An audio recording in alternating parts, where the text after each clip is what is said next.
नमस्कार, स्वराज एक्सप्रेस के खास प्रोग्राम जनता मांगे जवाब में आपका स्वागत है। मैं हूं आपके साथ यूक्रेन पर रूस के हमले का लगातार दूसरा दिन है। कहने के लिए तो ये महज 2 दिन या फिर 48 घंटे है, लेकिन अगर यूक्रेन में फंसे भारतीय छात्रों की बात की जाए तो उनके लिए एक एक लम्हा गुजारना किसी यातना से कम नहीं। लगातार आ रही बम धमाकों की आवाजों के बीच यूक्रेन में फंसे भारतीय छात्रों की आप बीती रोंगटे खड़े कर देने वाली। जान बचाने के लिए किसी ने बंकर में शरण ली है तो कोई सबवे में जाकर अपनी जान बचा रहा है।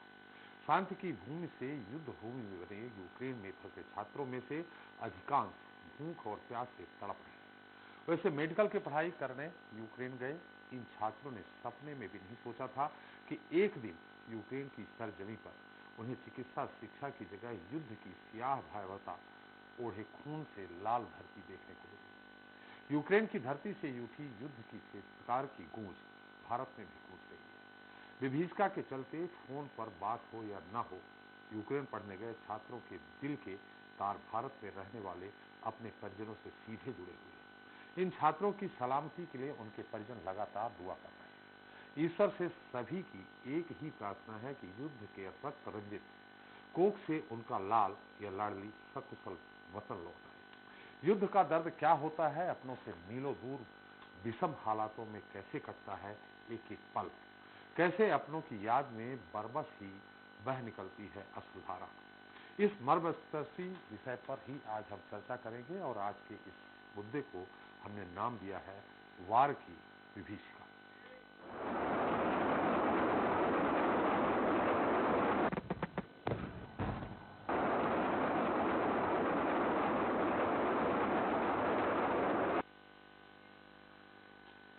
तो दुनिया इस वक्त तीसरे विश्व युद्ध की दहलीज पर खड़ी है।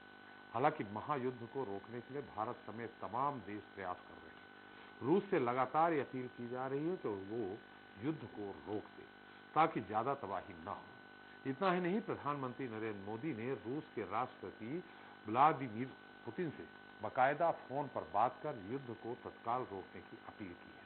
हालांकि इस अपील का रूसी राष्ट्रपति पर फिलहाल कोई असर पड़ता नहीं दिख रहा, क्योंकि रूस की ओर से लगातार यूक्रेन पर बम बरसाए जा रहे हैं, रॉकेट दागे जा रहे हैं और इन सब के बीच यूक्रेन में फंसे हजारों भारतीय लोगों की जान जोखिम में है।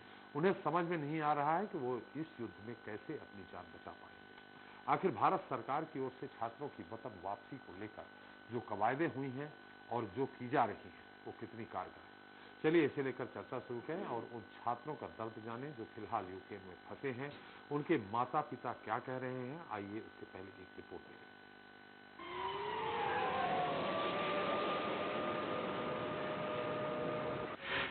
यूक्रेन पर हो रहे ताबड़तोड़ हमले।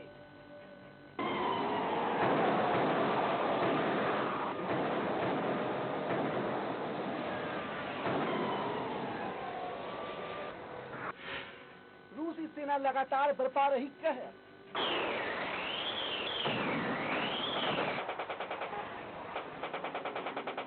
इन तस्वीरों को देखकर आप अंदाजा लगा सकते हैं कि मंजर कितना खौफनाक है। यूक्रेन पर रूसी सेना के हमले के साथ ही वहां फंसे भारतीय छात्रों और भारत में रहने वाले उनके परिजनों का भी हाल बेहाल है।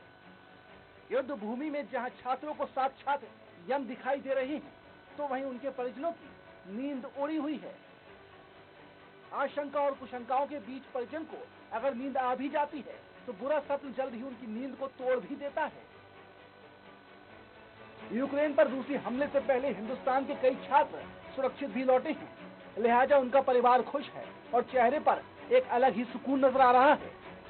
लेकिन जो छात्र यूक्रेन में फंसे हुए हैं, उनके दिलों की धड़कनें तेज हैं। वहीं भारत में उनके परिजन इस कदर परेशान हैं जिसका शब्दों में जिक्र करना बड़ा मुश्किल है। हेलो गाइस, मेरा नाम आभास है और मैं भोपाल मध्य प्रदेश से हूँ। ये कहना चाहता हूँ इंडियन गवर्नमेंट से कि यहाँ थोड़ा माहौल स्केरी है, कृपया आप हमें जल्दी से जल्दी यहाँ से इवैक्यूएट करें।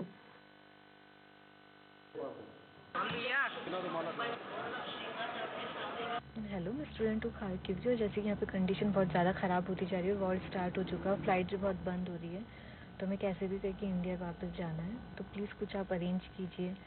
हम लोग बरेली मध्य प्रदेश से हैं और हम लोग यहाँ हॉस्टल में सेफ हैं, बट स्टिल बाहर पैनिक का माहौल है और सिचुएशन कुछ ठीक नहीं चल रही है। बस फ्लाइट्स भी कैंसिल हो रही हैं, हम लोगों को फ्लाइट्स भी नहीं मिल पा रही हैं। एयर स्पेस बंद हो गया है कम्प्लीटली।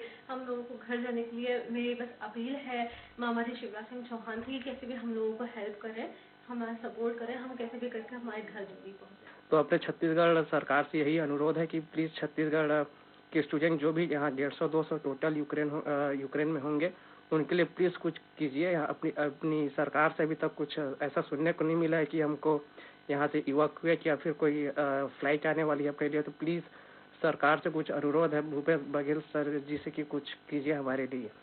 आई एम प्राप्त शक्ति छत्तीसगढ़। मैं यहाँ यूक्रेन में 4th ईयर की स्टडी कर रहा था जयपुर डिस्ट्रिक्ट मेडिकल यूनिवर्सिटी से। देखो मैं सिंपल है कि सरकार से अगर यही बोलना चाहता है कि हम लोग यहाँ पे स्टडी करने आए थे MBBS का, ना कि लड़ाई जंग वहाँ के सबसे हमें कुछ नहीं था। Hello, it's Srishti Soni from Ganjbasoda Madhya Pradesh. मैं फ़िलहाल अभी यूक्रेन में ओडेसा शहर में हूँ। आप सभी को पता है कि यूक्रेन की हालत दिन पे दिन कितनी ख़राब होती जा रही है। तो मेरी इंडियन गवर्नमेंट से यही अपील है कि प्लीज़ यहाँ पे फंसी सारे भारतीयों को जल्द से जल्द इवैक्यूएट किया जाए। हम लोग यहाँ पे कीव रेलवे स्टेशन पे फंसे हुए हैं। हम लोग रात भर से यहाँ पे आए हुए हैं। हम डिफरेंट यूनिवर्सिटी से आए हुए हैं, बहुत सब अलग अलग जगह से आए हुए हैं। हम एम्बेसी को कॉल करे जा रहे हैं, यहाँ पे हम बहुत परेशान हैं, लेकिन एम्बेसी कोई जवाब नहीं दे रही है। मेरा नाम इखलाक अहमद, देखो हॉस्पिटल नंबर 5 का खारकिव का स्टूडेंट हूँ। यहाँ हम लोग फंसे हुए हैं और भारत सरकार से गुजारिश है कि हम लोग को यहाँ से जल्द निकाले जाए। यहाँ पे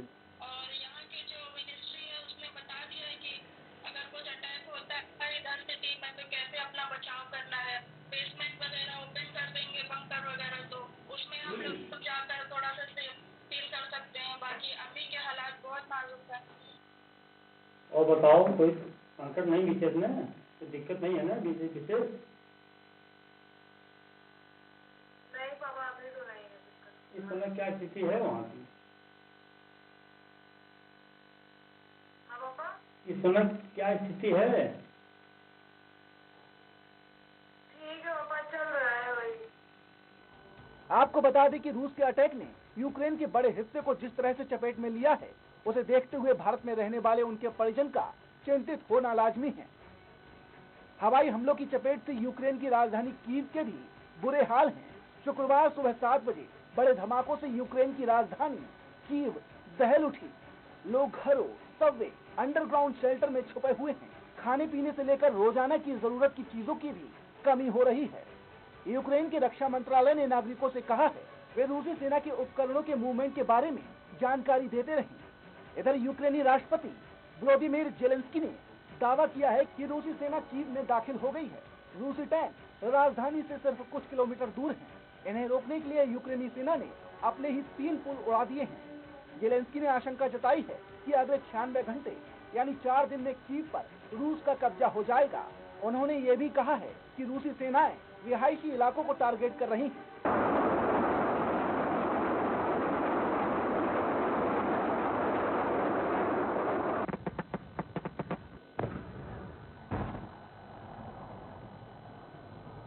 यूक्रेन पर रूस के हमले के बाद वहां अलग अलग शहरों में फंसे भारतीय छात्रों को निकालने के लिए एयर इंडिया की 2 फ्लाइट और रवाना होंगी, जिसका खर्च भारत सरकार उठाएगी। दोनों विमान बुखारेस्ट, रोमानिया के रास्ते भारतीयों को वापस लाएंगे। फिलहाल गुरुवार की रात से ही भारतीय छात्र मेट्रो स्टेशन, हॉस्टलों के बंकरों और अपने फ्लैट्स में खुद को कैद किए हुए हैं। बंकर में छुपे कुछ छात्र हनुमान चालीसा का भी पाठ करते नजर आए हैं। छात्रों का कहना है कि भारतीय एम्बेसी अगर क्लासेस ऑनलाइन चलवाने की मांग मान लेती तो वह यूक्रेन में फंसते नहीं। यूक्रेन पर रूसी सेना के अटैक के बाद बड़ी संख्या में हिंदुस्तान के छात्र फंसे हुए हैं। मध्य प्रदेश, छत्तीसगढ़, उत्तर प्रदेश, उत्तराखंड के साथ ही और भी कई राज्य हैं जहां से ढेरों छात्र यूक्रेन में पढ़ने गए हैं। इनमें से कुछ तो सुरक्षित लौट आए हैं, लेकिन जो फंसे हुए हैं उनका बुरा हाल है। खैर, इन्हें भारत सरकार कैसे और कब तक अपने वतन लेकर आती है, इस पर अब हर किसी की नजर है। Bureau report, Swaraj express. तो वार की विभीषिका, चलिए अब इस पर चर्चा शुरू करते हैं, जिसके हमारे साथ स्टूडियो में मौजूद हैं बीजेपी नेता विकास बोंद्रिया जी हैं। बोंद्रिया जी, आपका बहुत बहुत स्वागत है। कांग्रेस नेता विवेक त्रिपाठी जी हैं। त्रिपाठी जी, आपका भी स्वागत है। साथ ही फोन पर जुड़ेंगे हमारे साथ रक्षा विशेषज्ञ कर्नल रिटायर्ड बीपी वत्स जी। पंडित जी आपका भी स्वागत है। वहीं यूक्रेन में फंसे छात्रों और उनके परिजनों से भी हम बात करेंगे, साथ ही उनसे भी जुड़ेंगे जो यूक्रेन से अपने वतन लौट आए हैं। सबसे पहले हम चलते हैं तन्मय के पास, जो यूक्रेन में थे और लौट आए हैं। तन्मय, किस तरह से लौटे आप, और जो टिकट है उसका फेयर कितना था पहले जब सामान्य हालात थे, और जब ये हालात हो गए हैं उसका टिकट कितना हुआ है, उसका किराया कितना बढ़ गया? जी सर, सामान्य हालात में सर उसका रेट लगभग शायद 22-23 हज़ार रुपए के आसपास था। हाँ। लेकिन जब से ये रशिया ने अटैक किया उसके बाद से लगभग टिकट बहुत महंगी हो चुकी है सर, 60-70 हज़ार रुपए जा चुके हैं। एंड मैंने जब फ्लाइट की थी तो मेरी फ्लाइट कैंसिल भी हो गई थी, बट उसके बाद लकली मतलब पेरेंट्स की सुन के फिर मैंने वो पोस्टपोन की उसकी, फिर मैं वापस इंडिया आ पाया मैं। लेकिन मेरे बहुत सारे दोस्त उधर अभी भी फंसे हुए हैं। बिल्कुल सर। मैं जब आप वहाँ थे तो किस तरह के हालात थे? हॉस्टल में थे आप? चूंकि वो बढ़ रहा था निश्चित तौर पे, वहाँ के अभी कभी भी अटैक हो सकता है, तो आप लोग हॉस्टल के अंदर ही थे या कॉलेज भी अटेंड करते थे? कॉलेज हम लोग अटेंड करते थे, बस सीधा सर हम लोग कॉलेज से सीधा घर आ जाते थे। हम लोग घर पे रहते थे, वहाँ डर का माहौल बहुत ज्यादा था सर हम लोगों में। अच्छा, सामान्य रूप से आप लोगों को खाने पीने का सामान मिल रहा था वहाँ आपके मेस में? तन्मय, मेरी आवाज आ रही है? हमें तो सब खाने का सामान मिल रहा था।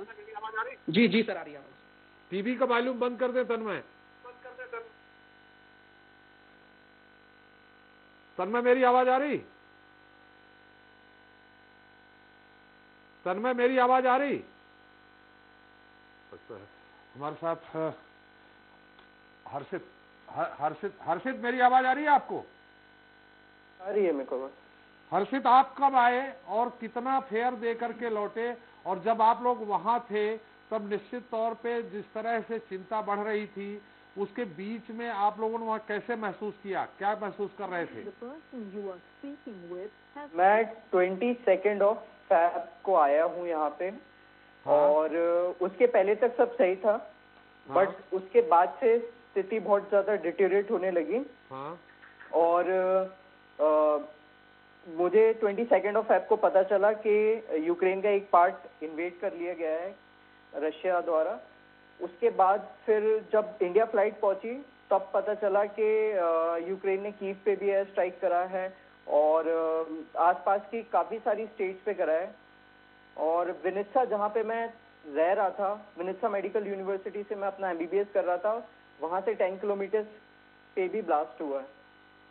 जब वहाँ ब्लास्ट हुआ तब आपके यहाँ किस तरह माहौल था हॉस्टल में आपके? जी, जो मेरे फ्रेंड से मेरी बात हुई है उन्होंने यही बताया कि काफ़ी पैनिक था, क्योंकि ये उन सब के लिए बहुत नई चीज़ थी। इंडिया में तो उन्होंने कभी ऐसा कुछ देखा नहीं। हाँ। और सायरन बज रहे थे, उनको मतलब भी नहीं पता था कि सायरन का मतलब क्या है। तो काफ़ी पैनिक का माहौल था स्टूडेंट्स के बीच में। जी, तो आप जब हमने आपसे सवाल किया था कितना फेयर दिया, सामान्य तौर पे कितना फेयर लगता था, आपने कितना दिया? और कोई सरकार की तरफ से, हिंदुस्तान की तरफ से कोई मदद मिली क्या? जी, फेयर हम लोगों ने 62,000 दिया, जो हमारा टोटल कटा। $800 जो होते हैं कुछ, और सरकार ने ही ये फेयर हमारे लिए रखा था, जो कि मेरे ख्याल से थोड़ा ज़्यादा है, क्योंकि कंपैरेटिवली अगर नॉर्मल फेयर की बात करें तो नॉर्मल फेयर 30,000 के आसपास रहता है, इससे ज़्यादा एक्सीड नहीं करता। तो फेयर हम लोग थोड़ा सा ज़्यादा दे के आए हैं ऑब्वियसली। और बाकी अगर अब देखा जाए तो सरकार ने जितना हमसे लिया उतने ही नॉर्मल फ्लाइट्स जो और दूसरे कैरियर्स हैं उतना ही लगभग उनका भी फेयर था आसपास। बट ये फ्लाइट डायरेक्ट थी और इवैक्यूएशन की थी, तो हम लोगों को थोड़ी सेफ लगी, इसीलिए हमने ये फ्लाइट को चूज़ करा। और मैं बहुत लकी हूँ कि ये फ्लाइट को चूज़ करा। यही फ्लाइट आ पाई, बाकी सारी फ्लाइट्स नहीं आ पाई। यूक्रेन ने अपना एयर स्पेस बंद कर दिया था, उसके बाद मार्शल लॉ लगा। सर, मैं आपके बाकी जो साथी हैं, आप किस ईयर में हैं और कौन से मेडिकल कॉलेज में पढ़ रहे हैं? जी जी, मैं 3rd ईयर के मैंने तन्मय से सवाल किया, तन्मय से। जी जी सर, मैं ओडेसा नेशनल मेडिकल यूनिवर्सिटी से हूँ। हाँ सर, मैं 4th ईयर में हूँ। अभी उधर की हालत अभी बहुत गंभीर हो रही है सर। जी नहीं, मैं ये आपके बाकी मित्र क्यों नहीं आ पाए आपके साथ? सर, वो लोग अभी इतना डिसीजन ले नहीं पाए और एकदम सडन अटैक हुआ सर वहाँ पे, और तब तक पूरा उधर इवैक्यूएशन शुरू हुआ। उधर पूरा एयर एयर स्पेस वगैरह सब बंद हो चुका था सर। क्या कॉलेज प्रबंधन ने आपको अनुमति दे दी कि हाँ अपने इंडिया वापस लौट सकते हो आप अभी फिलहाल? नहीं सर, यूनिवर्सिटी ने भी हमें थोड़ा सा हॉल्ट पे डाला था। उन्होंने बोला था वेट करो, और जब तक वेट करते रहे हम लोग बहुत लेट हो चुका था। नहीं तो आपने अनुमति लेके आए हैं कि आपने बिना अनुमति चले? मैं बिना अनुमति के आया था। इधर फैमिली प्रेशर बहुत था, मैं बिना अनुमति के आया था। मेरे बहुत सारे फ्रेंड्स उधर अभी फंसे हुए हैं, मैं तो आ गया था। हर्षित, आप भी अनुमति लेके आए हैं कि बिना अनुमति के आए?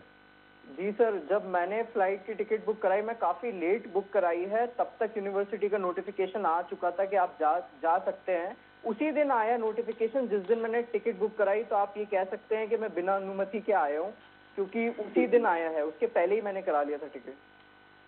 चलिए, आप दोनों लोगों का बहुत बहुत धन्यवाद, और उम्मीद करता हूं कि फिर से यूक्रेन में शांति आएगी और अपनी आप पढ़ाई करेंगे। बहुत धन्यवाद तन्मय जी आपका और हर्षित जी आपका। हम सीधे चलते हैं यूक्रेन, जहां से हमारे साथ पवन गौर जो फरीदाबाद के रहने वाले हैं वो जुड़ गए हैं, ऋषभ मिश्रा बिहार के रहने वाले वो जुड़ गए हैं, शशि जुड़ गए हैं। पवन मेरी आवाज आ रही है आपको?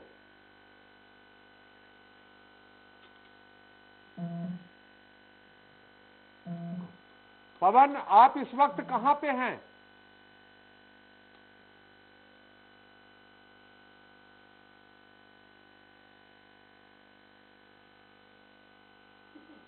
Rishabh, can we start? Yes sir. Rishabh, इस वक्त आप कहां पे हैं? I am asking please start. Rishabh, मेरी आवाज आ रही है आपको? और अगर आ रही है तो मैं आपसे सवाल कर रहा हूं, और इस वक्त यूक्रेन में आप कहां पे हैं?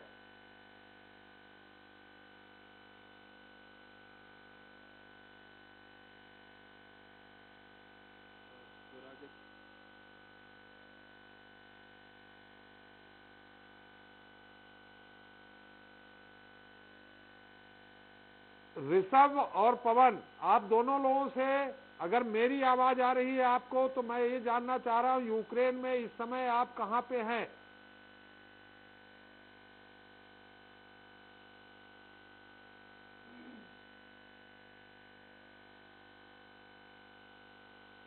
लगता है तकनीकी कारणों से मेरी आवाज उन तक नहीं पहुंच पा रही है। मैं फिर से उनके पास जाने का प्रयास करूंगा। बुंजा जी, देश में सरकार आपकी है और देश के बाहर पक्षी वाले जो पढ़ रहे हैं, ऐसी स्थितियों में उनको सकुशल लाने की जिम्मेवारी भी सरकार की है। इन स्थितियों में आपने खुद देखा कि बच्चे बोल रहे सामान्य किराए से लगभग दुगना किराया ले रहे हैं। अरे ऐसे समय में तो आपको तुरंत फ्री बुलाना चाहिए था, और इतने लड़के फंसे हुए हैं। जब एयर स्पेस बंद हो गया उसके बाद आप प्लेन भेज रहे हैं, और टोटल अभी तक कितनी मदद की है? कितने आपने प्लेन भेजे हैं, हवाई जहाज भेजे हैं उन बच्चों को लाए? त्रिपाठी जी, सबसे पहले तो हम लोग उस सुखद स्थिति में है कि हमारे किसी भी भारतीय छात्र छात्रा के साथ में कोई भी दुर्घटना अभी तक घटी नहीं है, भगवान का धन्यवाद। आगे भी ऐसी स्थिति बनी रहेगी, और सरकार इस मामले में गंभीर है कि सभी छात्र छात्राओं को इवैक्यूएट करके हम हिंदुस्तान सकुशल वापस ला सकें, उनके घर तक। अब एयर स्पेस बंद हो चुका है, कहाँ से ले आएंगे? पहले भेजना था ना? पहले भी भेजे। बच्चे खुद बता रहे हैं, अभी तन्मय ने बताया कि वे बिना यूनिवर्सिटी की इजाजत के आना पड़ा उन्हें, और वो भी उन्हें भारतीय प्लेन के ही माध्यम से आया, जो कि सरकार ने विशेष तौर पे भेजा था। तन्मय ने बताया उसको 66,000 किराया दिया। हाँ, देखिए, एक पक्ष आर्थिक पक्ष हो सकता है, दूसरा पक्ष हमारी कूटनीति कि हम हमारे बच्चों को किस तरह से वहां से निकाल के लाएं। उस मामले में सरकार ने गंभीरता से पहल की थी, हवाई जहाज, स्पेशल हवाई जहाज भेजा। तन्मय उससे वापस आए हैं और हमसे आज अपने घर से बात कर रहे हैं। एक मिनट, रात भर सोए नहीं है और अभी भी मुझे नींद नींद आ रही है, लेकिन मैं क्यों नहीं सो रहा हूँ? कोई इन्फॉर्मेशन आ जाए, कोई कुछ एम्बेसी से आ जाए और मैं सोता रह जाऊँ, मैं लेट हो जाऊँ, कोई फॉर्म फिल करना हो मैं लेट हो जाऊँ, तब सो नहीं पाया। अब सो नहीं रहा हूँ जानबूझकर। तो कंडीशन तो बड़ी नाजुक कह लो, कॉम्प्लेक्स कह लो, बिल्कुल समझ से बाहर है। और वही है कि अब कोई एक सटीक इन्फॉर्मेशन एम्बेसी के द्वारा आ जाता है कि आप लोगों को कब निकलना है, या या हर यूनिवर्सिटी में एम्बेसी के कुछ लोग आ जाते हैं कि आप सबको ले जाने का रिस्पॉन्सिबिलिटी हमारा है, तो वो सही रहता है। ऐसे भी क्या हो रहा है ना, कुछ बच्चे खुद चले जा रहे हैं पोलैंड बॉर्डर पर विदाउट नोइंग फ्लाइट कब आएगी नहीं आएगी, रोमानिया चले जा रहे हैं, कुछ कहीं चले जा रहे हैं, तो इट्स नॉट एक रिलेवेंट तरीका नहीं है इवैक्यूएशन का। हम जिस शहर में फंसे हैं आपको वहां आना चाहिए।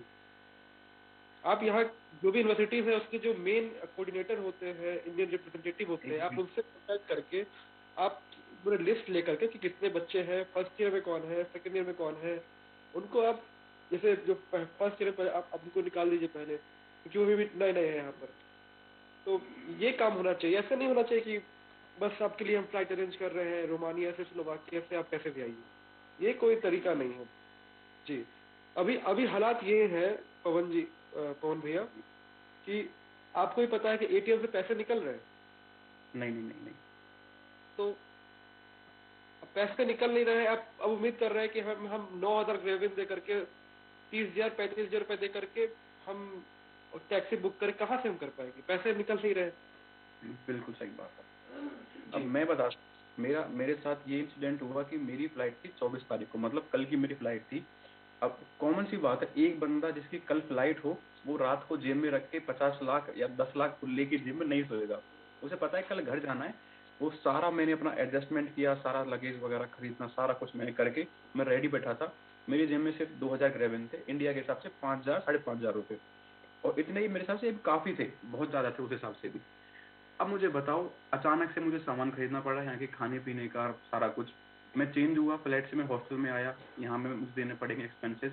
और अब आप कहेंगे कि अब हमें ये बस करानी है या ट्रेन करानी है या ये, तो कहाँ से दोगा बताओ? इंसान कहाँ से वो पैसे ला के देगा? ये लीजिए सर, जब सब कुछ बंद है, ट्रांजेक्शन सारी बंद हैं, तो फिर ये चीज़ें भी सोचने वाली हैं। एग्जैक्टली हम वही कहना चाह रहे हैं कि आपको पैसा ही लेना तो आप 1 लाख रुपए ले लीजिएगा, हमको आप पहुंचा दीजिए, आप 1 लाख रुपए हमसे ले लीजिए कि भाई ठीक है आपको पहुंचाया है, आपको हम दे दो पैसा, मुझे हम दे देंगे वहाँ पहुंच करके। 30 लाख रुपए का MBBS पढ़ने आ गए हैं यहाँ पे, तो 1 लाख रुपए कोई बड़ी बात नहीं देना हमारे लिए।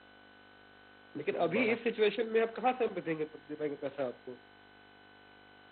देखिए बस अभी ना देखो, हम सभी को एक क्या चाहिए, देखो हम सब पैनिक में हैं, बहुत घबरा रहे हैं, तो हमें सिर्फ एक ऐसा सेटिस्फाइंग एक रिप्लाई चाहिए जो कह दे कि हाँ भाई अब ठीक है, अब कुछ आगे समझ में आ रहा है। अभी तक जितने रिप्लाई एम्बेसी से हुए कोई भी सेटिस्फैक्ट्री नहीं है मेरे भाई। हर कुछ हो रहा है, आने वाला है, होने वाला है, इस बातों को मतलब इस तरह टाला जा रहा है। तो अब बच्चे तो है नहीं कि इन बातों में ठीक है जी, पापा कैंडी लेके आ रहे हैं तो लाएंगे, आज लाएंगे कल लाएंगे। तो थोड़ा देखिए, ये जो मामला है ना, इसकी नाजुकता को समझना होगा। ये कोई छोटा मोटा, ये कोई लड़ाई नहीं है घर की परिवार की, ये वॉर हो रहा है। और यहाँ पे कितने गोले दागे जा रहे हैं, कितने बिल्डिंग जो हैं वो ध्वस्त कर दी गई हैं, फ्लाइट बंद पड़ी हैं, यूक्रेन को कह दिया है कि ये नो फ्लाइट जोन है। तो ये कुछ छोटी मोटी बात नहीं होती नेशन के लिए, और उसमें इस तरह का रवैया ये समझ में नहीं आता। और उससे बड़ी बात है कि हम लोग क्यों इसमें फंसे रहे हैं। वॉर हो रही है यूक्रेन और रशिया की। चलिए विकास जी, आपने कहा कि बहुत कुछ सरकार ने किया, यूक्रेन से बच्चे बोल रहे हैं पढ़ने वाले, वो बोल रहे हैं अब वो ATM बंद है, सब बंद है। ऐसी स्थिति में अगर भारत सरकार जो उनसे पैसा मांग रहे हैं, किसी से मदद करके उनसे बात कर सकते हैं कि भाई पैसा सरकार की तरफ से दिया जा रहा है, इन बच्चों को छोड़ो, बाद में भारत सरकार उन बच्चों के परिजनों से ले सकता है पैसे। जिस बेचैनी में, जिस संकट में वहाँ छात्र छात्राएं और हमारे सामने चर्चा कर रहे हैं, उसे हम अच्छी तरह से भावनात्मक रूप से भी समझ सकते हैं और यथार्थ में भी हम समझते हैं कि युद्ध काल है वहाँ के लिए, बम बरस रहे हैं, बंकर में लोग छुपे हुए हैं। तो युद्ध में क्या होता है कि ATM खुले रख सकते हैं? मुझे लगता है नहीं, बच्चों का ये बच्चे बंकर में मैं क्या कह रहा हूँ, मुझे थोड़ा सा बोलने दीजिए सर। हम सवाल तो करेंगे। नहीं, आप सवाल करिए ना, उस भावना को भी हम समझ रहे हैं, लेकिन भारतीय सरकार क्या प्रयास जाके यूक्रेन में कर सकती है युद्ध की स्थिति में? हाँ, उसकी लिमिटेशन भी हम समझ सकते हैं ना। उसके बावजूद भी देखिए, दो बातें हैं। जो आर्थिक पक्ष पे चर्चा करना है तो हम उसी पे कर लेते हैं पहले चर्चा, कि क्या पैसे में बच्चों को आना चाहिए था। देखिए, जब इवैक्यूएशन प्रोसेस चल रहा था, युद्ध चालू नहीं हुआ था, बम्बार्डिंग चालू नहीं हुई थी, उसके पहले जो फ्लाइट्स की, स्पेशल फ्लाइट्स की व्यवस्था की गई थी, उसके टैरिफ की ये बच्चे चर्चा कर रहे हैं। अभी ये चर्चा नहीं कर रहे कि कल और परसों में जो भारतीय सरकार रोमानिया, पोलैंड के माध्यम से इवैक्यूएशन प्रोसेस स्टार्ट कर रही है, उसके लिए स्पेशल जहाज भेजेगी, उसकी तो अभी इनको जानकारी भी नहीं स्पष्ट लग पा रही है ना। वही तो ये कह रहा है। देखिए, युद्ध काल में हर चीजें बहुत सुनियोजित तो नहीं हो सकती कि बहुत प्री इन्फॉर्म किया जाए, वो बच्चे भी समझ रहे हैं, लेकिन फिर भी देखिए, मैं आपको एक मिनट सुन तो लीजिए, सुन लीजिए हमारा सवाल सुन लीजिए। अरे भाई, क्या जो सवाल तो सुन लीजिए। आपने जो एक प्लेन भेजा था, दो प्लेन भेजे थे, उसमें कितने आ पाए? अगर उसी दौरान आपके पास कमी तो है नहीं, 10, 15, 20, 25 भेज देते कि ले आओ भाई। नहीं, मैं तो कह रहा हूँ भारतीय सरकार तो बहुत दिन से एडवाइजरी जारी कर रही थी, वहाँ का राजदूत, वहाँ का हमारा दूतावास भी कर रहा था, लेकिन स्टूडेंट्स क्या इंतजार कर रहे थे? कॉलेज के नोटिफिकेशन का इंतजार कर रहे थे। उनने खुद बोला कि जब कॉलेज का नोटिफिकेशन हुआ तो फिर मैंने स्पेशल फ्लाइट पकड़ी है, उसका टिकट बुक किया। कहा कि मैं भी बिना तन्मय को छोड़ के दूसरे जो छात्र थे कि मैंने भी अनुमति, लेकिन उनने क्या कहा, नोटिफिकेशन जारी हुआ उसके बाद मैंने टिकट लिया सर, उसके बाद मैंने टिकट ले लिया था, इसलिए देखिए बिना अनुमति के आशा से पूरा जीवन चलता है त्रिपाठी साहब। हम सब उम्मीद करते थे कि युद्ध की परिस्थितियां हैं, लेकिन युद्ध टलता रहेगा, युद्ध नहीं होगा। हो गया, ये एक भारी मुसीबत है, लेकिन फिर भी भारतीय जनता पार्टी की मोदी सरकार, और भारतीय जनता पार्टी नहीं बोलना चाहिए इस वक्त, युद्ध काल में तो हमारी भारत की सरकार बोले ज्यादा बेहतर रहेगा। प्राइम मिनिस्टर ने बैठक करी, रक्षा मंत्री थे, विदेश मंत्री थे, सीनियर ऑफिशियल्स थे कि कैसे हमें इवैक्यूएट कराना है। पोलैंड के, रोमानिया के, अब मैं आपको एक खबर बता रहा हूँ, और आप मुझे अरे एक मिनट, एक खबर सुन लीजिए। अब हम रोमानिया के रास्ते इवैक्यूएशन चाहते हैं, और अभी आधे एक घंटे पहले कुछ चैनलों पे खबरें आना चालू हुई कि रोमानिया के एक पानी के जहाज के ऊपर यूक्रेन ने हमला कर दिया। अब बताइए परिस्थितियां कैसी हो सकती हैं अगले 2-4 घंटे में। बड़ा युद्ध का काल जो होता है अनिश्चित होता है, बहुत ज्यादा प्रोग्राम्ड और प्लान्ड वे नहीं चल सकता जिस ढंग। ठीक है, हम उनकी भावना को समझ रहे हैं, लेकिन उन्हें भी सरकार के या माहौल के संकट को समझना चाहिए। विवेक जी से बात कर लेते हैं, लेकिन उसके पहले दर्शिका श्रीवास्तव जुड़ी हैं जो खंडवा से हैं, और वो कल ही लौटी हैं यूक्रेन से। दर्शिका जी, मेरी आवाज आ रही है?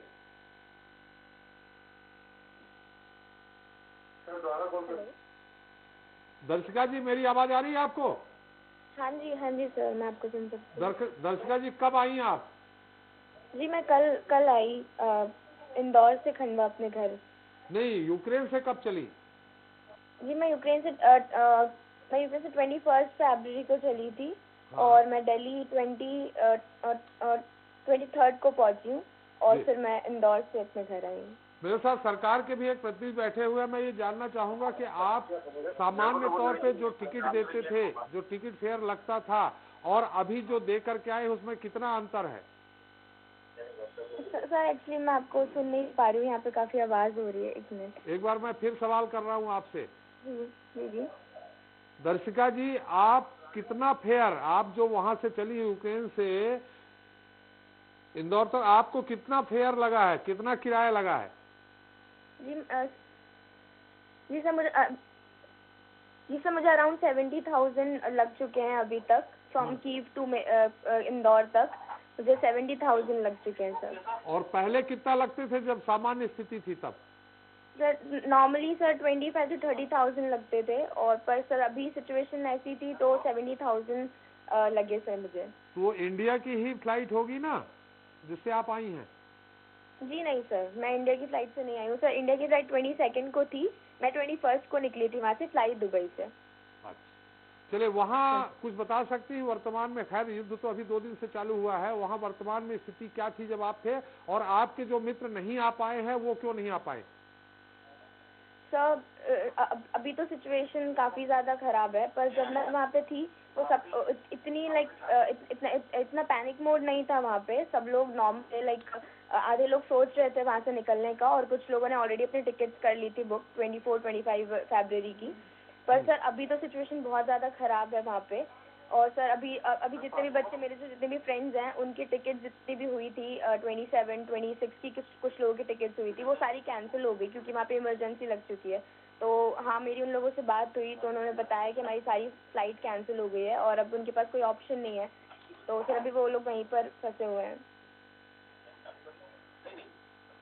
चलिए, बहुत धन्यवाद दर्शिका जी आपका। आफरीन खान है ग्वालियर से, जो कल ही लौटी है यूक्रेन से। आफरीन जी, मेरी आवाज आ रही है? आफरीन, हेलो जी। आफरीन, मेरी आवाज आ रही है आपको? जी, मुझे आ रही है आपकी आवाज। आप कल ही लौटी हैं?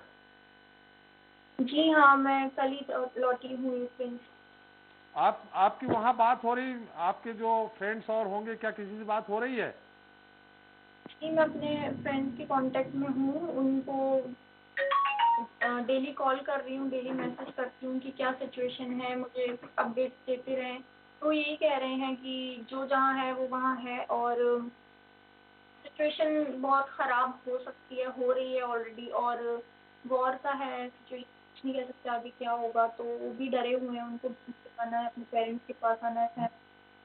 नहीं तो वो अभी क्यों नहीं आया? जैसे आप आई वो क्यों नहीं आया? दूसरा, ये जिनसे बात हो रही है, कुछ खबरें ऐसी आ रही हैं, कोई बंकर में है, कोई दूसरी जगह कहीं छुपा हुआ है, बंकर के अंदर भी छुपे हुए हैं, मेट्रो जो स्टेशन है उनके नीचे अंडरग्राउंड छुपे हुए हैं, इस तरह की खबरें आ रही हैं। क्या सही है? आपके मित्रों से बात हो रही? जी, जहाँ तक मुझे पता है और मेरी इंफॉर्मेशन है, मुझे जो ये है अंडरग्राउंड एरियाज और बेसमेंट्स और बंकर्स ओपन कर दिए गए स्टूडेंट्स की इमरजेंसी कंडीशन के लिए। और जैसा आपने अभी पूछा था कि बाकी लोग क्यों नहीं आए, तो उसका एक बड़ा रीज़न था कि एक्चुअली क्या है, हमें इंडियन एम्बेसी ने ये बोला था कि हाँ, आप लोग जाओ, आपको एडवाइस है, जो ज़रूरी काम है, जो वहाँ रह रहे ज़रूरी में वो रुके, और जिसको इतना इमरजेंसी नहीं हो वो नहीं जाए। तो वो इतना इमरजेंसी नहीं हो चला जाए। तो हमने सोचा कि हमारा लास्ट ईयर है, क्रॉक का एग्ज़ाम है और हम रिस्क नहीं लेना चाहते थे क्योंकि मेरी क्लासेस भी थी। तो फिर हम सोच रहे ऐसी सिचुएशन नहीं आए कि वॉर ना हो, वॉर, तो हमने सोचा कि एक आफरीन जी, एक सवाल और है, आपकी जिनसे बात हो रही है, क्या उनको खाने पीने का सामान मिल रहा है या उसकी भी मुसीबत है? खाने पीने का सामान उन्होंने स्टॉक में रख लिया है। बहुत लंबी लंबी लाइन्स उनको लगानी पड़ रही है बिल के लिए और बहुत वेट करना पड़ रहा है सुपरमार्केट्स में अपनी बारी का। तो बंकर से निकल के सुपरमार्केट तक पहुंच रहे वो लोग? नहीं, पहले। और अभी कुछ सिटीज़ में जहाँ बॉम्ब ब्लास्ट हो रहा था तो वहाँ शायद बंकर्स में उनको रखा हुआ है, जो एयरपोर्ट पे फंसे थे वहाँ से ले जाके उनको। उनसे भी बात हुई बंकर में जो है किसी से? नहीं, मेरा ऐसा कोई फ्रेंड नहीं है जो। चलिए, बहुत बहुत धन्यवाद सब मेरे हॉस्टल और फ्लैट्स में। आफरीन जी, बहुत बहुत धन्यवाद। जी विवेक जी, क्या कहेंगे? बहुत बढ़िया तर्क दिया है विकास जी ने। स्थिति बहुत ही चिंताजनक हालात है और सबसे बड़ी आश्चर्य की बात यह है कि भारत सरकार, भारत के प्रधानमंत्री, भारत के विदेश मंत्री, आज उनकी प्राथमिकता यूक्रेन में फंसे छात्र छात्राओं को निकालने से पहले उत्तर प्रदेश के इलेक्शन में विजय पताका फहराने की तरफ है। आज देश का नेतृत्व, कुशल नेतृत्व वही होता है जो देश के नागरिक और देश के प्रति आ रही समस्याओं को दूर से ही देख के समझ पाए। कोरोना महामारी में जिस तरीके से भाजपा सरकार विफल हुई थी, उसी तरीके से आज यूक्रेन में जो हालत स्थिति उत्पन्न हुई है और जिसके कारण आज हमारे देश के कई छात्र छात्राएं वहां पे फंसे हुए हैं। मैं ये पूछना चाहता हूं, क्या विदेश मंत्रालय को ये तक पता है कि आज यूक्रेन में कितने छात्र छात्राएं वहां पे फंसे? कोई आंकड़ा उनके पास में है कि इतने छात्र छात्राएं हमारे भारत के नागरिक आज यूक्रेन में फंसे हुए हैं, इतने वापस आ गए, उतनों को वापस लाने की सरकार द्वारा कोई व्यवस्था कराई जा रही है? निश्चित ये भाजपा की फिर आपदा में अफसर की तरह दिखाई दे रहा है। जिस तरीके से कोरोना महामारी में इन्होंने आपदा का अफसर बना लिया था, उसी तरीके से आज यूक्रेन में भी। यूक्रेन में कोई सेना, रूसी सेना आज रात में या कल रात में आके खड़ी नहीं हुई है, वो महीनों से वहां पे जमा है। तो सबसे पहली भारत सरकार की प्राथमिकता होनी चाहिए थी कि हमारे बच्चों को वहां से सकुशल वापस लाने की व्यवस्था की जाए। 30,000 का टिकट 70,000 रुपए में बच्चों को खरीदना पड़ रहा है। तो निश्चित ही ये भाजपा सरकार, जो भारत सरकार है, उसकी नाकामी को उजागर करता है। पहले कोरोना लगा तो छात्र वापस आता है अपने पैसों को खर्च करके, आज वहां पे युद्ध की स्थिति है तो अपने पैसे खर्च करके वापस आना पड़ रहा है। छात्र, भारत का छात्र भारत की जगह यूक्रेन पढ़ने क्यों गया? सस्ती शिक्षा की वजह से। आज मेडिकल की पढ़ाई भारत में इतनी महंगी है कि यहाँ के छात्रों को अन्य राज्यों, अन्य देशों में जाना पड़ता है। तो आज अपने पैसे बचाने वहां जाता है, और वहां जब ऐसी स्थिति उत्पन्न होती है तो फिर आप पे आर्थिक डबल भार यहाँ पे डाला जाता है। सरकार की क्या स्थिति, सरकार की क्या जिम्मेदारी बनती है? क्या मोदी सरकार की जिम्मेदारी नहीं बनती कि अपने नागरिकों को सकुशल? जी विवेक जी, यहाँ एक सवाल ये है कि जब 2014 में गया पहली बार यूक्रेन पढ़ने हैं, क्यों विवेक जी? जी यूक्रेन पढ़ने 2014 में गया पहली बार मेडिकल पढ़ने। सवाल विवेक जी आपकी कब से? विकास जी, आपकी बातों से यहाँ पे स्पष्ट हो गया, जिस तरीके से आपने पहला तर्क रखा कि भगवान भरोसे आप पुतिन की क्या इंतजार कर रहे थे कि यूपी इलेक्शन खत्म होने का इंतजार कर रहे पुतिन महोदय? यहाँ पे हमला क्या यूपी इलेक्शन होने के बाद में करने वाले थे? आपका दूतावास आज तक ये आंकड़े क्यों नहीं बता पाया? यहाँ तो हम सिर्फ छात्रों की बात कर रहे हैं, क्या छात्रों के अलावा वहाँ पे और चाहते थे? विवेक जी, वो छात्र आना ही नहीं चाहते थे। आफरीन ने क्या बोला? आफरीन ने क्या बोला? देखिए, राजनीति करना अलग बात है त्रिपाठी जी। सुनिए ना एक मिनट। अरे मैं आपके मेरे पहले आफरीन ने बोला शिष्टाचार पूर्वक, पहले जब मुझे मौका दिया गया है मैं बोल लूं, अपना पक्ष रख लूं।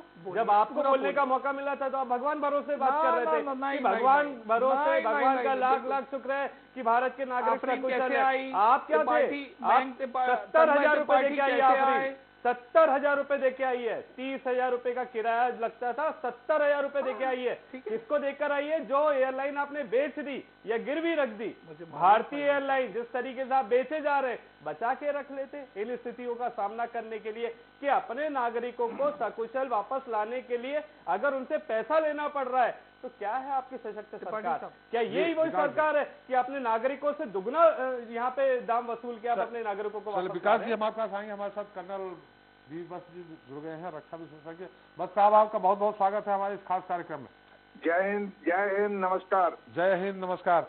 ये ऐसी स्थितियों में जब छात्र फंसे हुए हैं और वहां प्रतिबंध लग चुका है, एयर स्पेस नहीं मिल रहा है, अब इन स्थितियों में क्या होता है? किस तरह से इन छात्रों को लाया जा सकता है, या अन्य जो यूक्रेन में हमारे भारतवासी फंसे हैं उनको कैसे लाया जा सकता है? मेरा मत थोड़ा सा अलग है। एक तो यूक्रेन की जो मेडिकल और इंजीनियरिंग यूनिवर्सिटीज है, उन्होंने लास्ट मिनट तक ऑफलाइन क्लासेस का जारी रखने का एक ये निर्देश दिया हुआ था, नंबर 1। नंबर 2, अगर अफगानिस्तान की स्थिति में से हम अपने नागरिकों को निकाल सकते हैं तो यूक्रेन की स्थिति तो उससे ज्यादा विकट नहीं है जी। नंबर 3, मैं राजनीतिक बात नहीं करूंगा, लेकिन हमारे छात्र जो, जैसा कि दूतावासों के से जानकारी मिल रही है, बिल्कुल सुरक्षित है और हमारी सरकार पूरा प्रयत्न कर रही है उनको वहां से निकालने का। इसमें एक और चीज का पहलू भी ध्यान में रखना पड़ेगा कि अगर हम जी यूक्रेन पर अटैक होने से पहले वहां से छात्रों को निकाल देते तो शायद कुछ लोग इसको दूसरे नजरिए से पेश करते कि देखिए वहां कुछ हुआ नहीं है और हमारे छात्रों को वापस बुला लिया गया है। तो हर चीज का अपना अपना एक पहलू होता है, राजनीतिक अंदाज अलग अलग होता है, लेकिन मैं एक सोल्जर के नाते कहूंगा कि सब चीज ठीक है, सब सुरक्षित है, अभी तक कोई प्रॉब्लम नहीं आई है। हमारा हमारा जो दूतावास है बहुत अच्छा काम कर रहा है और इन परिस्थितियों में भी वहाँ पर बिल्कुल सजग रूप से छात्रों से बातचीत कर रहा है, उनसे मिल रहे हैं दूतावास के कर्मचारी। तो ये एक बहुत पॉजिटिव बात है। अभी यूक्रेन में फंसे कुछ बच्चों से मैंने बात की, यूक्रेन से बोल रहे थे, वो बोल रहे थे उनको किसी तरह की कोई इन्फॉर्मेशन नहीं मिल रही है, यूनिवर्सिटी में है न यूनिवर्सिटी जाकर के कोई की एग्जैक्ट इन्फॉर्मेशन मिल जाए कि आपको क्या करना है। उसमें एक बच्चा ये भी बोल रहा है कि एटीएम बंद पड़े हैं, अब उनसे ये बस का किराया अगर पुर्तगाल की तरफ से लाते हैं तो उनसे बस का किराया मांगा जा रहा है, एटीएम बंद पड़े, उनके पास पैसे नहीं है। टोटल 3-4 हजार बचा। एक बच्चा पवन करके है, वो अभी यही बोला, अब इन स्थितियों में कैसे लौटेगा। यहाँ पे भारत सरकार को क्या करना चाहिए कि उन बच्चों को, ठीक है जो पैसे मांग रहे हैं, क्या अपन यहाँ से दे सकते हैं उनको, उन बच्चों के पंजरों से बाद में वसूल लेंगे। देखिए इसमें इसको मैं दूसरे नजरिए से देखता हूँ जी, कि यूक्रेन समस्या एक दिन में नहीं आई है जी। पहले पॉलिटिकल वॉर हुई, उसके बाद में इंफॉर्मेशन वॉरफेयर हुआ, उसके बाद में साइबर वॉरफेयर हुआ, उसके बाद में नाटो और उसके बीच में एक सामंजस्य बिठाने की कोशिश की गई यूक्रेन और रशिया के बीच में। लेकिन जब परिस्थितियां नहीं सुधरी तब मजबूरन मुझे ऐसा लगता है कि रूस को अपनी परिस्थितियों को बचाने के लिए यूक्रेन के ऊपर में अटैक करना पड़ना, वरना नाटो उनको चारों तरफ से घेरने की कोशिश कर रहा था। नंबर 1। नंबर 2, जो चीज आप बता रहे हैं कि जब पता था कि पिछले 1.5-2 महीने से ऐसी परिस्थितियां बन सकती हैं, तो आज जो छात्र ये बोल रहा है कि मेरे पास एटीएम में पैसा नहीं है, मेरे पास में ये नहीं है, उस छात्र ने या उसके पेरेंट्स ने उसका बंदोबस्त करके क्यों नहीं रखा? मेरा सिंपल सा सवाल है। सरकार हर चीज थोड़ी कर सकती है, सरकार मदद कर सकती है, लेकिन सरकार सोच को नहीं बदल सकती। मुझे ऐसा लगता है कि हमें अपनी मानसिकता और सोच को भी बदलना होगा कि हर चीज सरकार करेगी। लेकिन यहाँ आफत में अवसर वाली बात है, जो हम कई बच्चों से मैंने बात की जो आ गए हैं, जिनका टिकट सामान 25 से 30 हजार रहता था, वो 70-70 हजार रुपए फेयर दे करके पहुंचे हैं। नहीं, देखिए, आप युद्ध की स्थिति में चीजें तो बदली होगी। एक और चीज मैं आपको बताना चाहता हूँ जी। Fear of unknown, psychological warfare में पढ़ाया जाता है, बताया जाता है कि फियर ऑफ अननोन, आज के वहाँ जो छात्र हैं उनको अगर इंफॉर्मेशन नहीं लग रही है तो वो अनजान चीज से उनके मन में जो डर पैदा हो रहा है उससे ज्यादा व्यथित हैं वो जी। इतनी स्थितियां हो सकता है खराब ना हो, लेकिन फियर ऑफ अननोन के कारण के आगे क्या हो सकता है, हम क्या कहाँ जा सकते हैं, ऐसा कुछ मुझे नहीं लगता कि ज्यादा मतलब हमारे स्टूडेंट्स को कोई परेशानी होने की बात है। चलिए, बहुत बहुत धन्यवाद बस साहब आपका सारी जानकारी देने के लिए। थैंक यू जी, बहुत बहुत। मनीष सोनी है हमारे साथ, सृष्टि सोनी जो अभी फंसी हुई है यूक्रेन में, उनके पिता हैं। मनीष जी, मेरी आवाज आ रही है आपको? मनीष जी, मेरी आवाज आ रही है आपको? आ रही है। सृष्टि से आपकी बात हो रही है? हाँ सर, हो रही है सृष्टि से बात। कहाँ है सृष्टि अभी? सृष्टि इस समय ओडिशा में है।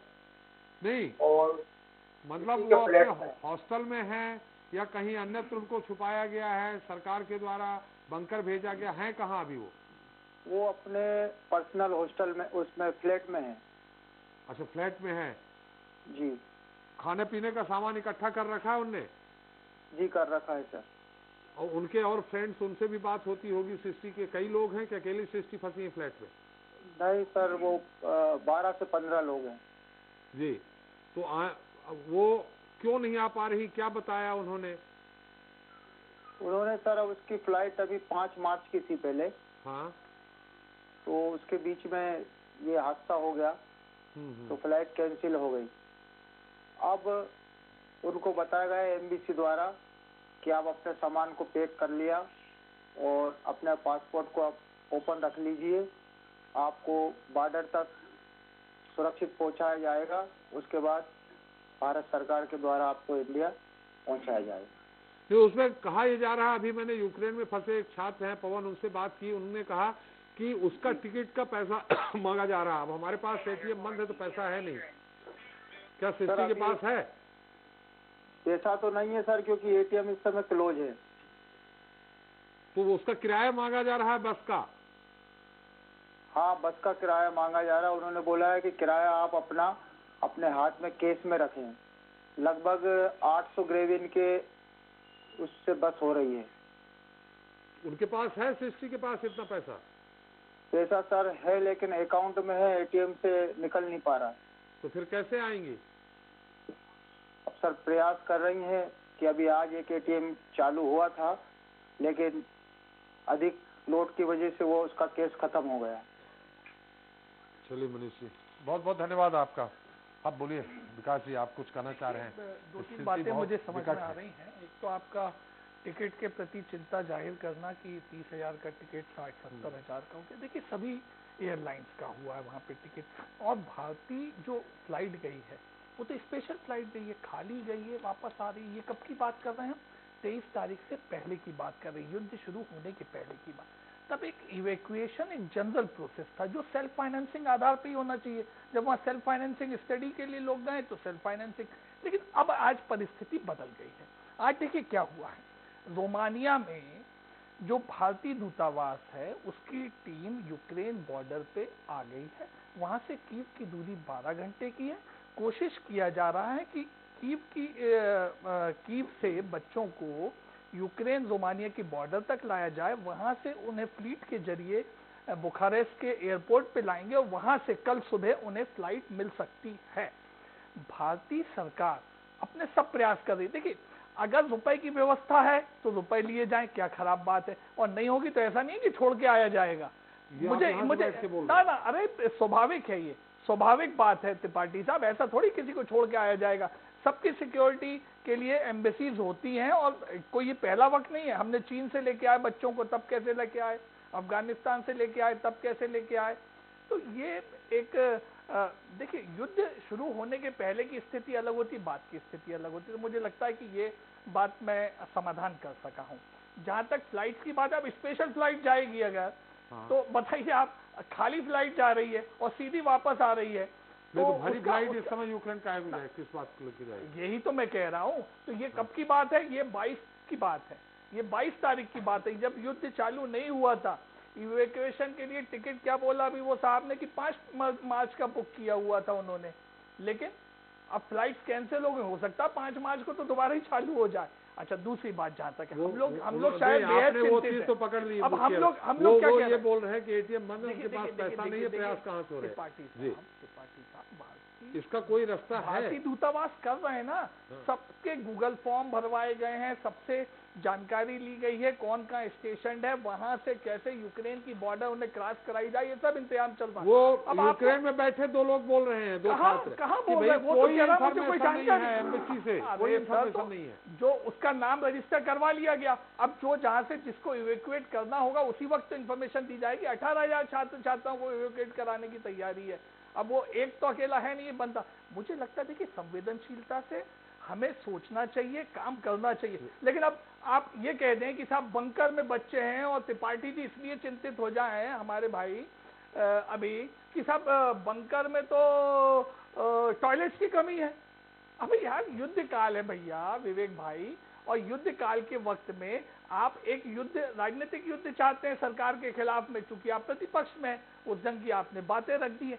अरे ये स्वाभाविक तौर पे समझिए कि युद्ध काल होता है, वहां भारतीय दूतावास की टीम लिमिटेड है, भारतीय दूतावास के पास संसाधन लिमिटेड है, और आप देख रहे हैं, ये श्रीमान भी अभी यही कह रहे थे, जिनके खंडवा से जिनकी बच्ची फंसी हुई है, आफरीन भी यही कह रही थी कि हम लोग सोच रहे थे कि कुछ होगा नहीं, और वहीं स्टेशन थे, वहीं यूनिवर्सिटी में क्लासेस अटेंड करने की इच्छा थी, करना चाह रहे थे। नहीं तो ये बात तो हाँ, सरकार ने तो एडवाइजरी दी थी ना, हफ्ते भर पहले भी दिया था ना, हफ्ते 1.5 हफ्ते पहले भी सरकार ने स्ट्रॉन्ग एडवाइजरी दी थी। अभी भी एडवाइजरी जारी की जाएंगी, जैसे जिसको सूचना होगी एम्बेसी उस काम को करेगी। लेकिन 18,000 सोचे कि मुझे आज सूचना मिल जाएगी कब निकलना है, तो ये क्या संभव हो सकता है त्रिपाठी साहब? एक फ्लाइट में कितने लोग आ सकते हैं? मुझे लगता है कि इस वक्त कांग्रेस को भारतीय जनता पार्टी और भारत की सरकार के खिलाफ राजनीतिक युद्ध करने का प्रयास नहीं करना चाहिए। विवेक जी, बोलने की जरूरत नहीं है, सकारात्मक बात बोलिए भाई, क्या करना है ये बताइए। एक बात बताइए आप, वीडी शर्मा जी लोगों से अब मैं भी कह सकता हूँ, मेरी बात ये, वीडी शर्मा जी हमारे सांसद हैं, बात कर रहे हैं। राकेश सिंह जी अपने क्षेत्र के छात्र छात्राओं के परिजनों से बात कर रहे हैं। कांग्रेस के कौन कौन से सांसदों ने, विधायकों ने बात करी, तो बताइए इस बात को। विवेक जी से पूछ लेते हैं, लेकिन एक और हम बात कर लेते हैं संतोष तंबोली से, जिनकी भांजी भी है वहाँ पे और बेटी भी है उनका। संतोष जी, आप मेरी आवाज सुन रहे हैं? जी जी जी जी जी सर। छत्तीसगढ़ से है आप, वहाँ के बच्चों ने अपील की थी भूपेश सरकार से कि हमारी कुछ मदद करें, हमको वापस लाया जाए। तो भूपेश सरकार, मैंने छत्तीसगढ़ सरकार की तरफ से किसी तरह की कोई मदद देने की बात कही गई है क्या? वहाँ कॉल सेंटर जो बनाया गया सर, वहाँ मैं फोन किया था, श्री मिश्र जी ने अच्छा रिस्पांस दिया, परंतु हल कुछ नहीं निकला सर। वहाँ ये बोला जा रहा है कि कैसे भी करके पोलैंड आ जाएं। सेंटर में है, क्यों शहर में बैठे हैं सर, वहाँ इतना युद्ध बमबारी हो रही है, पोलैंड शहर पैदल जाना कैसे पॉसिबल होगा? कोई साधन तो मिलेगी नहीं। तो ये क्या सुझाव है? नहीं, वो तो ठीक है, वो क्या बताएंगे? आपकी अपनी बेटी और भांजी से व्यवस्था हो सकती है, वहाँ मौके पे की जा रही है। विकास जी, विश्वास रखना चाहिए हमें। अरे उनकी बेटी और भांजी, थोड़ा सा संवेदनशीलता के साथ सोचना चाहिए हमें, लेकिन इतना भी नहीं कि भाई बंकर में टॉयलेट की कमी हो सकती है, इस बात की चर्चा की जाए। वो उन पिता से बात कर रहा हूँ जिनकी बेटी वहाँ फंसी हुई है। अरे सुन तो लीजिए, और जिनकी भांजी फंसी हुई है वहाँ, उनके दिल में क्या गुजर रही होगी और आप इस तरह से बात कर रहे हैं। नहीं, मैं बात ये नहीं कर रहा, मैं ये कह रहा हूँ आपको विश्वास रखें, हौसला रखें, अपने बच्चों को भी हौसला दें। आप पस्त हो जाएंगे तो उन बेचारे बच्चों का क्या होगा? चलिए विकास जी, मुझे उनसे एक सवाल कर, आपकी अपनी बेटी से बात हो रही है संतोष जी? जिस तरीके से वहाँ बमबारी हो रही सर, से हौसला रखा जा सकता है? माँ बाप को हौसला रख सकता है ऐसे परिस्थिति में? जी, कल से बिना खाए पिए बंकर में घुसे हैं, न तो सोने का जगह न कुछ, बैठे बैठे काट रहे हैं, दहशत के मारे उनकी वो बात नहीं निकल रही, उनके मुंह से आवाज नहीं निकल रही है। आखिर वो कैसे पॉसिबल है कि वो हम धीरज धर सकें? बताइए आप। हम केवल मदद की गुहार कर सकते हैं सर आपसे, हमारी बेटी को बचा लीजिए सर। बिल्कुल संतोष जी, बंकर में है, उनको कुछ खाने पीने को भी नहीं मिल पा रहा। वहां से बाहर निकले तब कुछ खाए पिए सर, कहाँ से खाएंगे पिएंगे?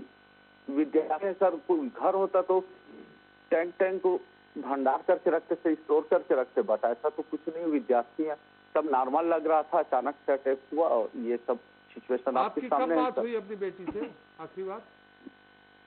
रात को, यहाँ के समय में रात को 3 बजे बात हुई थी सर। उन्होंने वॉइस कॉल पे आपने लगाया था, उन्होंने लगाया था? मैं लगाया था सर वॉइस कॉल। तो अभी सुरक्षित है, क्या कह रही हैं? हाँ, बंकर अंदर छुपे हैं सर, सुरक्षित हैं। वैसा रिहायशी इलाके में नहीं हो रही है हमला उतना ज्यादा, पर एक रॉकेट गिर गया करके सब खौफ में है सर। रॉकेट आसपास ही गिरा उनके बंकर के? नहीं, वो तो पता नहीं सर, लेकिन गिर ना जा करके खौफ में है वो लोग, और वहाँ से बाहर निकलने की किसी की हिम्मत नहीं। चलिए, बहुत बहुत धन्यवाद संतोष जी। जी विवेक जी। यहाँ एक बेटी के पिता का रुदान देख के मेरा कलेजा तो पसीज गया, परंतु यहाँ पे भाजपा के प्रवक्ता जिस तरीके से बार बार धैर्य रखने की बात कर रहे हैं, ये कह तो रहे हैं, परंतु उस चीज को सूचना मतलब रोंगटे खड़े कर देने वाली बात है। आप तो राजनीतिक युद्ध लड़वाएं साहब भारतीय जनता पार्टी और उसकी सरकार मैं से, समझता हूं केवल आप ये बातें कर रहे हैं। आप उम्र में मुझसे बड़े हैं, उम्र का सवाल पहली बार किसी चैनल की चर्चा में नहीं है, इसका मतलब ये नहीं है पूर्वक कि आप मैंने आपकी पूरी बात सुनी, मैंने पूरी बात सुनी, आपकी झूठी बात सुनी, मैंने भी सुनी, लाखों क्यों बहाना बना के आप राजनीतिक युद्ध करेंगे, ये आप पे शोभा नहीं देता है। विकास जी, जब आपने अपनी बातें कही बहुत लंबे समय तक कही, वो चुपचाप धैर्य से सुन रहे थे, आप भी सुन लीजिए। जी जी जी। मुझे तो लगा कि मैं एक वरिष्ठ भाजपा प्रवक्ता साथी के साथ बैठा हूँ और वो पूरी बात गंभीरता से यहाँ पे चर्चा होगी, राजनीतिक मंच नहीं बनाया जाएगा। गंभीर चर्चा तो करिए, अब आप उनको टोकते रहेंगे। आपके पास मेरा कहना है गंभीर चर्चा करिए, उनका मौका बात कर रहे हैं, उनकी अपनी जो भी बात है, पिता के कुंदन से मैं भावुक हूँ, आदिल हूँ, लेकिन आप जो बातें कर रहे हैं वो तो केवल एक राजनीतिक तलवार चलाने का काम कर रहे हैं। ऐसे संभव है क्या? आप जो चाहे वही वो बात करें, ऐसा संभव है क्या? अरे मैं बताइए इनको संख्या नहीं मालूम, इनके नरेंद्र सलूजा जी कोट कर रहे हैं कि 86 मध्य प्रदेश के हैं, इनको संख्या नहीं मालूम और सरकार से संख्या पता करने का। चलिए उनको बोलने तो मुझे लगता है, उनको बोलने तो दीजिए, स्पष्टता से बात बताइए, कोई सकारात्मक सुझाव दे सकते हैं वो। अरे विवेक जी को बोलने तो दीजिए। विकास जी, और कोई बात मैं कह लूं अपनी बात? और मैं आपसे राजनीतिक तलवार मत चलाइए, केवल एक भावुक पिता राजनीतिक तलवार मतलब आप ये चाहते हैं कि आप ही की तरह चटुकारिता का यहाँ पे गिलास पानी भर के पी लूं और आप ही की तरह जो गलत हो रहा है उस गलत को बर्दाश्त करता रहूं और चुपचाप आपकी बात सुनता रहूं? आपकी सरकार की कोई भी जिम्मेदारी यहाँ पे नहीं बनती है। आपकी सरकार, आपका विदेश मंत्रालय, दूतावास होता रहे, 30,000 की टिकट 70,000 में आप बेचते रहे और हम आपकी तारीफ करते रहे। आप यहाँ पे ये चाहते हैं? विकास जी, शर्म आनी चाहिए आपको। विकास जी, शर्म आनी चाहिए। आपसे ज्यादा तेज आवाज में मैं यहाँ पे बात कर सकता हूँ। विकास जी, शर्मिंदगी की बात यहाँ पे ये है कि उनके पास कोई सरकार आज अपने नागरिकों को वापस लाने के लिए दुगना भाड़ा वसूल रही है। शर्म आनी चाहिए आपकी सरकार को। हमारे बच्चों से, हमारे छात्र छात्राओं से दुगना भाड़ा वसूला जा रहा है। आपदा में अफसर बना के रखा है आप लोगों ने। आपके पास कोई आंकड़े नहीं है कितने भारत के नागरिक वहाँ पे फंसे हैं? जवाब दें आप, जवाब दें। कितने भारत के नागरिक फंसे वहाँ पे? ना झूठ मत बोलिए, आप जवाब दें। इस चैनल पे आप जवाब दें। हम शांति से बात सुन रहे हैं तो आप झूठ पर उसे जा रहे हैं। मुझे जवाब देने दीजिए, जवाब देना पड़ेगा। छोड़ कर कितने नागरिक फंसे? कितने नागरिक फंसे? आपने क्या कहा? आप जवाब दीजिए, मैं दे रहा हूँ जवाब। नागरिक फंसे? मैं दे रहा हूँ जवाब। सो रहे थे आप, आप उत्तर प्रदेश का चुनाव लड़ने गए थे जब हमारे नागरिक वहाँ पे फंसे हुए थे। आप कैसे बर्दाश्त कर सकते? एक मिनट जिस पिता की बच्ची ने 24 घंटे से खाना नहीं खाया हो, कांग्रेस करके तो छुट्टी बैठी है, उत्तर प्रदेश आप उससे में उम्मीद चुनाव कर रहे हैं प्रचार धैर्य रखे, चुनाव प्रचार बंद कर रखो कांग्रेस। कैसे धैर्य रखे? आपने ऐसे धैर्य रखे नहीं बोला कि चुनाव प्रचार बंद बेटी करिए। पे फंसी है, राहुल गांधी को आप पैसे आपने मांग नहीं रहे, बोला आप पैसे मांग रहे, चुनाव प्रचार राहुल बंद गांधी की करिए। जिम्मेदारी नहीं है, नरेंद्र मोदी की सांसद जिम्मेदारी है, है, सांसद है राहुल गांधी। यूपी के लोग वहाँ पे फंसे हुए हैं। आपने राहुल गांधी को क्यों नहीं बोला? सरकार राहुल गांधी को बोलिए नहीं इस्तीफा जा दे, सकते, सांसद के पद से, सांसद के पद से इस्तीफा दे राहुल गांधी, बोलिए। यह है आपकी चप्पल की ये आपकी छाती, अपने ये है बच्चों आपकी को लाने के लिए ये है पैसा आपकी देना पड़ रहा है। राजनीतिक आप तलवार क्या है कर रहे हैं? कि एक आप क्या कर रहे हमारे हैं? 18,000 आप बोल रहे हैं खाली बच्चे फ्लाइट फंसे हुए हैं, जा रही उनको है, बहाना बना खाली के फ्लाइट जा रही है, आप भरो राजनीतिक आरएसएस तलवार के चलाने का सैनिकों प्रयास कर रहे हैं। को, आरएसएस वालों को भेज नहीं, दो, खाली आप फ्लाइट कहिए, जा रही है। आप कहिए, दूतावास मुझे 12 नसीहत घंटे की देने दूरी के पर बॉर्डर पहले, पे खड़ा है, मुझे 12 नसीहत घंटे देने के मतलब पहले, 1000 किलोमीटर दूर। हमारे कैलकुलेशन के साथ 1000 मुझे किलोमीटर नसीहत देने दूर। के आप क्या कर पहले रहे हैं? राहुल आप गांधी हाथ को पे हाथ धरे बैठे कहिए, हैं, यूपी में आप चुनाव इंतजार कर प्रचार रहे हैं, बंद करें। आप अपने नागरिकों को चुनाव लाने के प्रचार लिए बंद करें। आपने एडवाइजरी जारी की, जितने आपकी विदेश मंत्री एडवाइजरी रहे कांग्रेस अरे के, विकास उनसे जी बुला के देश की बैठक जनता करें। समझ चुकी है। क्या कोई वो आप सुझाव सिर्फ दे अपने सकते अफसर हैं? बनाना क्या चाहते उनके हैं? पास कोई आप हमारे चिंता है? बच्चों से बताइए ना। आज दुगना किराया वसूल रहे हैं। चलिए चलिए देश की जनता पे आ जाए, छात्र भूलेगा नहीं। समय भी हमारा विकास जी क्या समय भी झूठ हमारा मारता जाया हो, हो रहा है। चापलूसी, झूठ ये बात बोल चापलूसी, रहे हैं? ये विवेक जी, चापलूसी विवेक जी, विकास जी, युद्ध चालू ये हुआ विवेक है, जी, तब विकास तक जी, कोई फ्लाइट आई नहीं। मुद्दे पे आ जाए, मुद्दे पे आ आपका जाए, मंत्रालय सो रहा था, इसलिए आज ये नौबत आ गई है। मुद्दे पे आ मुझे जाए। लगता है- क्या किया जा मुझे सकता है लगता विवेक है जी? MP साहब, विकास जी क्या आपके पास भी है। तैयार करते जब से यूपी 23 का इलेक्शन तारीख खत्म हो से- जाए तब मोदी जी जागेंगे। सुन लीजिए। आपका विदेश मंत्री क्या कर रहे बौखलाइए थे? मत, देश के बौखलाइए विदेश मत। मंत्री को यूपी ये के नहीं पता इलेक्शन कि को लेके- यूक्रेन में कितने भारत यूपी के नागरिक इलेक्शन फंसे को हुए। लेके बौखलाइए आपको मत। क्या पता इलेक्शन है? तो पंजाब अरे में भी चल विकास रहा जी, है। अच्छा विकास जी, पंजाब में इलेक्शन चल रहा है। पंजाब चन्नी की जी बात क्या नहीं कर हो रहे हैं? रही है, मुख्यमंत्री है, उत्तर प्रदेश वो की कैसे बात नहीं चुनाव हो रही है, प्रचार में लगे हुए यूक्रेन की हैं? बात हो रही उनकी है। क्या उनकी हमारे क्या कोई वो छात्र नहीं बनती? वापस कैसे उनकी आएंगे? जिम्मेदारी नहीं हमारे बनती? छात्र वापस कैसे आएंगे? चलिए, इनसे चलिए, बात हो रही चलिए, है। समय हमारा उससे समाप्त हो रहा है। आपके पास कोई जवाब नहीं। विवेक जी, आप विवेक जी, यहाँ विवेक जी, पे विकास पहले जी, ठाकरे पे मजबूर है। समय समाप्त हो रहा है। छात्रों से दुगना भाड़ा वसूल रहे हैं आप। चलिए, हमारा समय शर्म समाप्त आनी हो चाहिए रहा है। आपको। नहीं वसूल शर्म रहा है। आनी चलिए, चाहिए। नहीं वसूल दुगना रहा है। भाड़ा वसूल रहे हैं आप। चलिए, हमारे छात्रों से बहस कहीं शर्म और आनी चली चाहिए, गई। विकास जी। माला आप- लीजिए, बहस कहीं और माला चली गई। लीजिए। विकास जी, माला लीजिए, 70,000 108 आने की और लेके 108 जाओगे। आने बार बोल रही है। एयरलाइन तो बेच दी।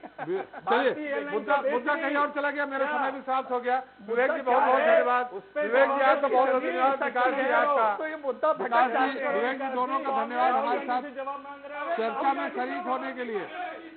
नसीहत दे रहे हैं। से मांगने की हिम्मत नहीं चलिए है। भाई, मोदी से नहीं मांगता हूं। चलिए, पंजाब के मुख्यमंत्री चलिए इसका प्रधानमंत्री की जिम्मेदारी नहीं बनती। इसका हल क्या हो सकता है?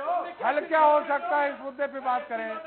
हल कैसा है? हल क्या हो सकता है? मेरे अरे विवेक जी, हल क्या हो सकता है? मेरा समय भी समाप्त हो गया विकास जी, क्योंकि इसलिए हम ये चर्चा यही समाप्त करते हैं। सिंपल सी बात है, विदेश में आप केवल पता होना चाहिए। बहुत बहुत धन्यवाद आप दोनों लोगों का जो हमारे साथ शरीक हुए। आपने अपना अमूल्य समय दिया। बहस समाप्त हो गई है विकास जी, बहस समाप्त हो गई है। तो जो छात्र यूक्रेन में फंसे हैं उनके लिए यही दुआ है कि सकुशल वतन लौट आए। साथ ही रूस और यूक्रेन के बीच जो युद्ध है उस पर भी जल्द विराम लगे। ये युद्ध महायुद्ध में तब्दील न हो। और बच्चों के लिए स्वराज एक्सप्रेस कुछ पंक्तियां समर्पित करता है कि चारों ओर मचा है हाहाकार, मुझे याद आ रहा है घर का प्यार, अभी खड़े हैं बीच मझधार, कर रहे हैं इंतजार, जल्द आएगा कोई मददगार, जल्द आएगा कोई मददगार। अंत में स्वराज एक्सप्रेस के ऊपर वाले से यही दुआ है कि हर बच्चा सलामत रहे और सकुशल वतन लौटे। इसी के साथ जनता मांगे जवाब देता ही। नमस्कार।